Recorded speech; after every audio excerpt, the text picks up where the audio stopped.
नमस्कार दोस्तों, स्वागत करता हूं आपका हमारे चैनल पे। हम जो है सबसे पहले आपको टेंस के बारे में पढ़ाया था, उसके बारे में पढ़ाया था कि टेंस के कितने प्रकार होते हैं। उसके बाद प्रेजेंट सिंपल के स्ट्रक्चर, एडवर्ब्स और रूल्स के बारे में पढ़ा था। उसके बाद कंटिन्यूस के भी इसी हिसाब से पढ़ा था, परफेक्ट भी इसी हिसाब से पढ़ा था। उसके बाद हमने जो प्रेजेंट परफेक्ट कंटिन्यूस कंप्लीट किया था। उसके बाद जैसे कि मैंने आपको बोला था कि मैं आपको जो 4 जो है प्रैक्टिस सेट करवाने वाला हूं। हर प्रैक्टिस सेट में मैं जो आपको बिल्कुल 5 सवाल कराऊंगा, यानी 5 into 4 यानी आपका जो है 20 जो है बिल्कुल आपको बढ़िया जो मतलब सवाल होते हैं, यानी जो बिल्कुल टफ सवाल होते हैं, जो कॉम्पिटिटिव एग्जाम से पहले से आई हुई होती हैं, जिनको देख के आपको ऐसा लगता है कि हाँ इसमें यार कंफ्यूजन होगा, तो वो जो सवाल है 20 सवाल है, यानी बिल्कुल आपको 4 सेशन में 20 सवाल करवाने वाला हूं। उसमें आपका जो प्रेजेंट टेंस जो है, प्रेजेंट सिंपल कंटीन्यूअस परफेक्ट और परफेक्ट कंटीन्यूअस, चारों का निचोड़ आ जाएगा। और आपका जो है वो बिल्कुल उसके बाद जैसे ही वो 4 सेशन खत्म हो, उसके बाद जो आपका पास्ट टेंस स्टार्ट कर देंगे। उसके बाद जैसे ही यहाँ पे प्रेजेंट में हमने जो कंटिन्यू किया था, उसी हिसाब से जो पास्ट टेंस में भी चलने वाले हैं। तो फ्रेंड्स, इसमें अगर आप देखोगे बिल्कुल मैं आपको जो है हर में 5 करवाने वाला हूं। 5 इसलिए करवाने वाला हूं कि क्वांटिटी मैटर नहीं करती, क्वालिटी मैटर करती है। क्योंकि मैं क्वांटिटी इसमें करवाने को आपको 50 करवा दूं, लेकिन अगर दिमाग में ही समझ में नहीं आएगा आपको, और अगर मैं 5-5 डिवाइड करके अगर अच्छे से समझाता हूं, लो से थोड़ा हार्ड लेवल पे ले जाता हूं, तो आपको अच्छे से समझ में आएगा। ये नहीं कि सीधे 50 डाल दिए, 50 में से आपने तुक्के लगा दिए, 20 सही है, 15 गलत है, 15 अटेम्प्ट ही नहीं किया। तो ऐसा कुछ नहीं होना चाहिए। बिल्कुल जो भी बताऊंगा अच्छे से बताऊंगा, अच्छे से समझ में आपको आएगा भी। तो फ्रेंड्स, सबसे पहले वाला स्टार्ट करते हैं। इसमें मैंने जैसे कि आपको बोला हुआ था कि अगर आपको ये पता हो कि एडवर्ब्स जो है, अगर एडवर्ब्स को पता हो कि ये जो एडवर्ब्स है इस टेंस की है, तो इसके अकॉर्डिंग हमको जो है ये चीज लगानी चाहिए। जैसे जिस हिसाब से जिस टेंस की पहचान होती है, उसके अकॉर्डिंग जो आपको लगाना होता है। जैसे इसमें मैं बात करता हूं, ही टू गोलेज एवरी डे, यानी गोज या गोइंग में से इसमें एक आना है। अब आप बोलोगे सर इनमें से दोनों में से तुक्का ही लग जाएगा, हम गोज लगा दें गोइंग लगा दें, क्या फर्क पड़ता है, दोनों में से एक तो सही होना है। अगर हम जैसे 2 फ्रेंड है, एक गोज करता है गोइंग करता है, दोनों में से एक का तो सही होगा ही। ऐसा नहीं होना चाहिए। बिल्कुल आपको पता होना चाहिए कि यहाँ पे गोज क्यों आएगा, गोइंग क्यों आएगा। मैं बिल्कुल आपको समझाने वाला हूं। जैसा कि मैंने आपको बताया कि सबसे पहले आपको एडवर्ब्स के, अगर सबसे पहले कोई भी वाक्य उसमें एडवर्ब्स या सही क्रिया अगर 2 आपको देख लेते हो, तो आपको पता चल जाएगा कि इसमें वर्ब की फर्स्ट फॉर्म आएगी, थर्ड आएगी, आईएनजी आएगा, या यहाँ पे जो सेकंड आएगी, सब चीज पता चल जाएगी। तो आपको 2 चीजों का विशेष ध्यान रखना है कोई भी वाक्य को अटेम्प्ट करने से पहले। बिल्कुल यहाँ पे दोस्तों इसमें जो आपके वाक्य बिल्कुल भी गलत नहीं होंगे। तो मैं बात करूं, he to college every day. Every day जो है आपका आता है प्रेजेंट सिंपल के एडवर्ब्स है दोस्तों। Every day, every night, every week, every month, ये जो every plus day, night, month, week, ये जो होती है हमेशा जो यहां पे होता है, प्रत्येक जो होता है, ये चीजें आपकी प्रेजेंट सिंपल के अंतर्गत मैंने आपको बताई थी एडवर्ब्स में आएगी। तो आपको ये चीज पता है कि प्रेजेंट सिंपल की जो पहचान है, या जो मतलब रूल्स हैं, या जो स्ट्रक्चर है, उसमें ये चीजें बोली जाती हैं कि वर्ब की फर्स्ट फॉर्म प्लस एस या ईएस आता है। यहां पे अगर एक वचन हो तो, यहां पे अगर ये भी देख लीजिए, यहां पे गोइंग के स्थान पे सिर्फ गो भी आ सकता है। तब आप थोड़ा सा कंफ्यूज हो जाओगे कि सर गोज लगाए या गो लगाए। उसमें आपको ये चीज का ध्यान रखना है, अगर कर्ता एक वचन है तो आप गोज लगाओगे, अगर बहुवचन है तो सिर्फ वर्ब की फर्स्ट फॉर्म लगानी है, उसके साथ एस या एस नहीं लगने वाला। लेकिन यहां पे वर्ब आपको कर्ता पता चल गया कि यहां पे एक वचन है, तो आपको सीधा जो है गोज लगा देना है। और इसके अलावा मैं एक और पहचान बताता हूं, ना ही यहां पे इज दिया हुआ है, तो वर्ब की फर्स्ट फॉर्म प्लस आईएनजी आने का तो सवाल ही नहीं बनता। अगर यहां पे जो है इज दिया होता तो आपको लगता कि यहां पे जो गोइंग लगा सकते हैं, लेकिन यहां पे जो है इसमें गोज हो जाएगा, ये वाला राइट हो जाएगा और ये गलत, यानी ये पूरा वाक्य बन गया he goes to college every day. इसके बाद मैं बात करूं सेकंड की, तो यहां पे हो गया आपका ही, उसके बाद यहां पे from fever since last night, यानी वो जो है बुखार से पीड़ित है पिछले जो है रात से।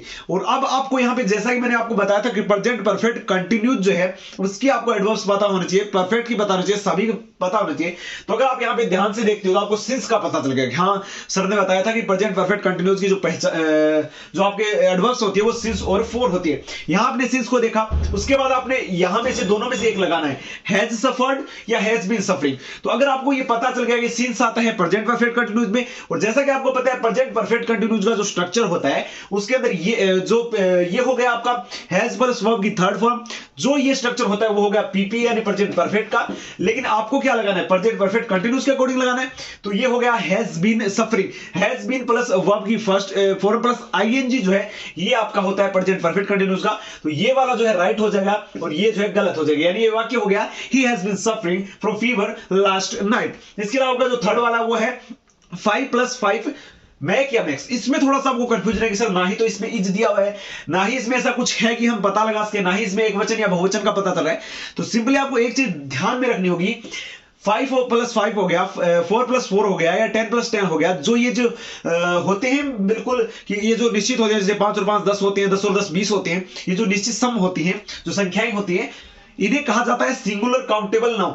ये जो आपको सिंटैक्स यानी सब्जेक्ट वर्ब एग्रीमेंट के जो रूल्स करवाऊंगा ना, उसमें ये चीजें जरूर आएगी, उसमें बिल्कुल आपको पता चलेगा कि ये बिल्कुल क्या है। इसका मैं बताऊं, ये हमेशा सिंगुलर काउंटेबल नाउन होगी, और इसके साथ अगर आप यूज करना चाहते हो हेल्पिंग वर्ब या वर्ब, तो इसके साथ हमेशा जो है सिंगुलर आएगी, ना कि प्लूरल। अब आपको आप बोलोगे सर मैक या मैक्स में से प्लूरल कौन सी है, सिंगुलर कौन सी है?